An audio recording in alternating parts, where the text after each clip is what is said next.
और जिन्ना तो गए कि जिन्ना ने मुस्लिम लीग ने विरोध शुरू किया और विरोध से डर करके नेहरू ने बोस को चिट्ठी लिखी और उसके बाद 1937 में मुस्लिम तुष्टीकरण करते हुए वंदे मातरम को बांट दिया। आज प्रधानमंत्री नरेंद्र मोदी ये कह रहे हैं कि मुस्लिम लीग और जिन्ना के सामने नेहरू झुक गए और उन्होंने वंदे मातरम के टुकड़े टुकड़े कर दिए कि नेहरू तुष्टीकरण की राजनीति के लिए मुस्लिम लीग और जिन्ना के सामने झुक गए थे और वंदे मातरम को बांट दिया और बंगाल की काफी सराहना भी करते रहे। और कहते कहते गौरव गोगोई ने कहा कि कितना भी नेहरू का नाम ले लो, आप उनके कद को छोटा नहीं कर पाओगे और उनके इतिहास को काला नहीं कर पाओगे। प्रधानमंत्री, आखिर क्या वजह है कि आपको हर मुद्दे पर नेहरू और कांग्रेस का सहारा लेना पड़ता है? बिल्कुल कोशिश की जाएगी। भारतीय जनता पार्टी के इस मामले में तारीफ करनी चाहिए कि वो चुनाव लड़ने के लिए सारे हथकंडों का इस्तेमाल करती है। वो अपने कैडर को झोंकती है, बड़े बड़े मंत्रियों को झोंकती है। वंदे मातरम को बांटने वालों ने देश का बंटवारा तय कर दिया और इंडियन नेशनल कांग्रेस एमएमसी बन गई मुस्लिम। क्या देश के बंटवारे के लिए जिम्मेदार सावरकर, आरएसएस और उनकी सोच तो नहीं है? वो कौन लोग थे जिन्होंने अपने मुख्यालय पर 50 साल तक तिरंगा नहीं फहराया?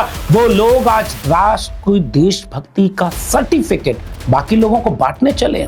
आज प्रधानमंत्री नरेंद्र मोदी ये कह रहे हैं कि मुस्लिम लीग और जिन्ना के सामने नेहरू झुक गए और उन्होंने वंदे मातरम के टुकड़े टुकड़े कर दिए, हाथ कंगन को आरसी किया। तो प्रधानमंत्री, क्या आप ये बताएंगे कि श्यामा प्रसाद मुखर्जी ने एक नहीं दो राज्यों में मुस्लिम लीग और जिन्ना के साथ सरकार बनाई थी? गलती एक बार हो सकती है प्रधानमंत्री, दो बार तो नहीं हो सकती है। आपके वैचारिक पूर्वज है आरएसएस। 50 साल तक आरएसएस ने अपने हेडक्वार्टर्स में तिरंगा नहीं फहराया। सबसे बड़ी बात, आरएसएस का आधिकारिक गाना कौन सा है?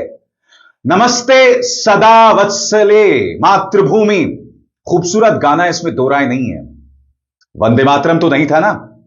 क्या वजह है कि खुद आरएसएस वंदे मातरम का विरोध करती रही?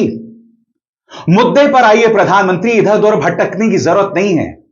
सबसे बड़ी बात, क्या प्रधानमंत्री मुझे बता सकते हैं कि जब देश आजादी को लेकर संग्राम कर रहा था तो संघ से जुड़े कितने नेता वंदे मातरम गाने के लिए जेल गए थे? क्योंकि आज आपने कहा था कि अंग्रेजों ने वंदे मातरम पर पाबंदी लगा दी थी और वंदे मातरम गाना जो है वो एक गुनाह हो गया था।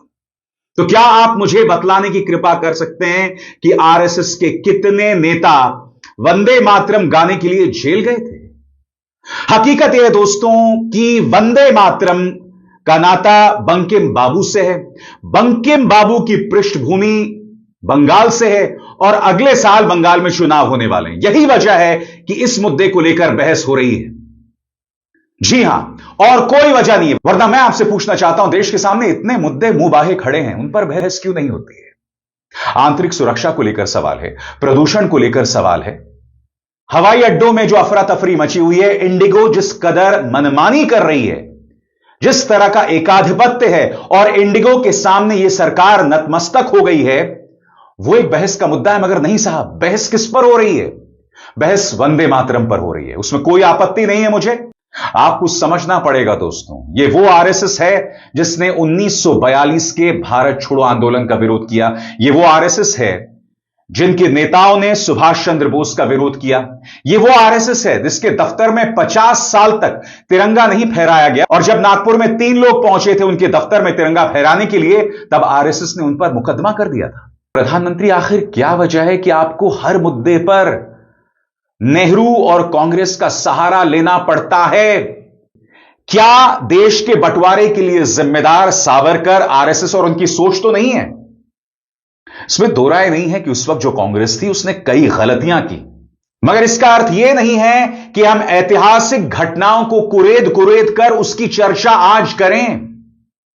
आज देश के सामने कई समस्याएं मुंह बाहे खड़ी हुई हैं, मगर भारतीय जनता पार्टी का फोकस है बंगाल में चुनाव जीतना। यही वजह है कि वंदे मातरम पर चर्चा हो रही है, क्योंकि बंकिम बाबू जो हैं उनकी पृष्ठभूमि बंगाल की है। यही वजह है कि हुमायूं कबीर नाम के टीएमसी के एक निलंबित विधायक ने एक विवादित बयान दिया।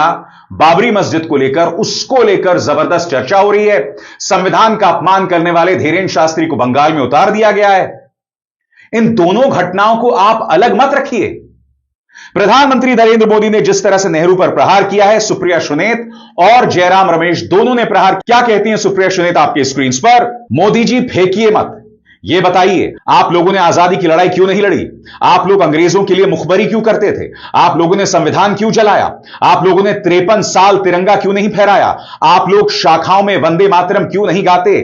थोता चना बाजे घना। और वंदे मातरम को बांटने वाली कांग्रेस ने एक दिन देश को भी बांट दिया। प्रधानमंत्री नरेंद्र मोदी अपने असली एजेंडे पर संसद में भाषण देने लगे। लेकिन इतिहास इस बात का गवाह है कि कांग्रेस ने मुस्लिम लीग के सामने घुटने टेक दिए और मुस्लिम लीग के दबाव में किया। और कांग्रेस का ये तुष्टीकरण की राजनीति को साधने का एक तरीका था।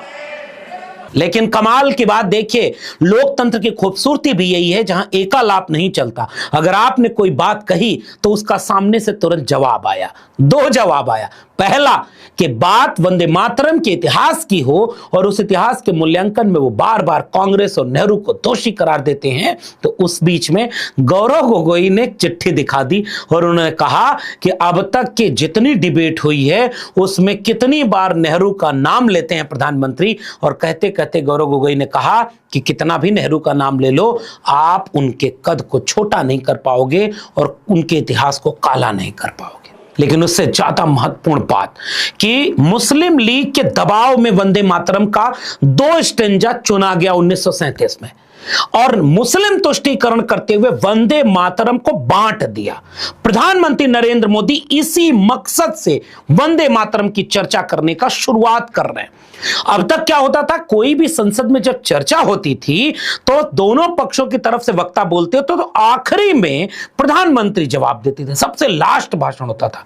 इस बार प्रधानमंत्री ने बहुत सोच समझकर पहला भाषण खुद प्रधानमंत्री का हुआ और दोष साबित करते हुए उन्होंने कहा कि वंदे मातरम को बांटने वालों ने देश का बंटवारा तय कर दिया और इंडियन नेशनल कांग्रेस एमएमसी बन गई। मुस्लिम, सोचिए, मुस्लिम से जोड़ करके अपमानित कर रहे हैं देश के सबसे प्रमुख विपक्षी दल को और उनके सहयोगियों को भी, पूरे इंडिया गठबंधन को, केवल इसलिए कि हिंदू मुसलमान की राजनीति में हिंदुओं को, जो कम पढ़े लिखे हैं, जो जाहिल हो गए हैं क्योंकि विश्वविद्यालयों को बर्बाद किया गया और उन्हें पता ही नहीं, वो अंधभक्त बन गए, उनको ये व्हाट्सएप वाला ज्ञान चल जाए कि मुसलमानों को खुश करने के लिए नेहरू ने केवल वंदे मातरम का 2 टुकड़ा राष्ट्रीय गीत के रूप में चुना और बाकी सारे लोगों ने विरोध किया। कांग्रेस की नीतियां वैसी की वैसी थी है, और इतना ही नहीं, आईएनसी चलते चलते एमएमसी हो गया है।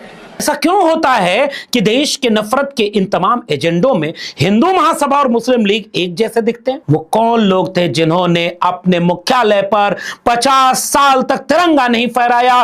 वो लोग आज राष्ट्र को देशभक्ति का सर्टिफिकेट बाकी लोगों को बांटने चले हैं। प्रधानमंत्री तो ये सोच करके वो बहस खत्म किए कि बंगाल में चुनाव है, बंगाल के लोगों को खुश करें कि बंगाल का हिंदू, बंगाल के लोग एकजुट हो जाएं। तो प्रधानमंत्री अपने भाषण के शुरू वाले हिस्से में तो वो कोशिश करते नजर आए, लेकिन बाद वाला हिस्सा उनका वही कोशिश करता नजर आ रहा है जहां से ये दोनों तस्वीर आप देख रहे होंगे। एक तरफ एक व्यक्ति जो पहले कांग्रेस में था, फिर भाजपा में गया, और यह मुसलमान व्यक्ति भाजपा वाला जो कहता है कि बंगाल में बाबरी मस्जिद बनाएंगे क्योंकि टीएमसी ने उसे निकाल दिया, और फिर उसने एक बहुत बड़ा कार्यक्रम कर लिया। वहां के लोग ये कह रहे हैं कि भाजपा एक मुसलमान को आगे करके बाबरी मस्जिद का मुद्दा उठवा रही है, और कथावाचक धीरेन्द्र शास्त्री, हिंदू राष्ट्र, प्रधानमंत्री का छोटा भाई, इन सबों का कार्यक्रम करा करके वहां भगवाए हिंद, गजवाए हिंद, दोनों को लड़ा दो, बंगाल को चुनाव जीत जाओ। प्रधानमंत्री यही चाहते हैं, लेकिन ऐसा लग रहा है कि देश इस मिजाज को समझ रहा है। गौरव गोगोई ने आखिरी में जब ये बातें कहीं कि अंग्रेज भी बांटना चाहते थे, राज करना चाहते थे, वंदे मातरम जोड़ना चाहता है, और आज कुछ ताकतें हैं जो हिंदू को मुसलमान से डिवाइड एंड रूल करना चाहती हैं, जो सेडिशन का इस्तेमाल करें, जेलों में लोगों को भर रही हैं, लोकतांत्रिक संस्थाओं का दुरुपयोग कर रही हैं, और उन लोगों के खिलाफ भी हमारी लड़ाई जारी रहेगी। कि नेहरू तुष्टीकरण की राजनीति के लिए मुस्लिम लीग और जिन्ना के सामने झुक गए थे और वंदे मातरम को बांट दिया और बंगाल की काफी सराहना भी करते रहे। तो यही सवाल है कि क्या मोदी बंगाल की जो पिच तैयार कर रहे हैं उस पर ममता फंसेंगी। और उसके बाद हिंदू वोटरों को अपनी तरफ लाने की कोशिश करो। और ये सब कुछ सिर्फ और सिर्फ पश्चिम बंगाल के मद्देनजर किया जा रहा है। यह आश्चर्यजनक है, हैरानी पैदा करता है कि अचानक एक आदमी खड़ा हो जाता है जो अयोध्या से सैकड़ों किलोमीटर दूर, वो कहता है कि मैं यहां बाबरी मस्जिद बनाऊंगा। बिल्कुल कोशिश की जाएगी। भारतीय जनता पार्टी के इस मामले में तारीफ करनी चाहिए कि वो चुनाव लड़ने के लिए सारे हथकंडों का इस्तेमाल करती है। वो अपने कैडर को झोंकती है, बड़े बड़े मंत्रियों को झोंकती है, मेंबर ऑफ पार्लियामेंट्स को झोंकती है, और वो महीनों जाके वहां बैठते हैं और वहां पे जाके वो सारा प्रबंधन देखते हैं। ये सब चीजें हैं। लेकिन बंगाल की दिक्कत क्या है भारतीय जनता पार्टी के लिए कि वहां पे एक बहुत ही मजबूत नेता ममता बनर्जी पिछले 15 सालों से वहां पे सरकार में है, वो मुख्यमंत्री हैं और उनका कैडर भारतीय जनता पार्टी के कैडर से बहुत ज्यादा मजबूत है और वो उसी तरीके की एग्रेसिव पॉलिटिक्स करती है जैसे कि बीजेपी एग्रेसिव पॉलिटिक्स करती है। तो मामूली माइक्रो लेवल के प्रबंधन से काम नहीं चलेगा। कोई ऐसा उनका इतना बड़ा नेता नहीं है जो ममता बनर्जी के सामने खड़ा हो सके, या उनका संगठन इतना बड़ा नहीं है कि वो ममता बनर्जी को चुनौती दे सके। तीसरी बात क्या है कि जो पश्चिम बंगाल की जो सांस्कृतिक चेतना है, वो देश के दूसरे जो उत्तर भारत है वहां की सांस्कृतिक चेतना से बहुत अलग है। और उस सांस्कृतिक चेतना में जो धार्मिक ध्रुवीकरण है उसको कराना इतना आसान नहीं है, वो थोड़ा सा मुश्किल काम है। इसलिए अभी वहां विधानसभा के चुनाव में कई महीने बाकी हैं, लेकिन उसके काफी पहले से जो तैयारी शुरू हो गई है, ये हुमायूं कबीर जी जो अचानक खड़े हो गए हैं और सीधे ममता बनर्जी को चुनौती देकर उन्होंने दरअसल पूरा खेल ही खोल दिया कि दरअसल उनकी मंशा है क्या और वो ओवैसी से गठबंधन क्यों करना चाहते हैं। अगर वो ये कहते कि हम ओवैसी से गठबंधन करना चाहते हैं क्योंकि हम भारतीय जनता पार्टी को हराना चाहते हैं, अगर वो ये कहते तो चलिए उनकी बात में थोड़ी सी भी कहीं ना कहीं कोई क्रेडिबिलिटी होती। वो सीधे ये कह रहे हैं ममता बनर्जी को हराना चाहते हैं। तो अगर आप भारतीय जनता पार्टी को हराना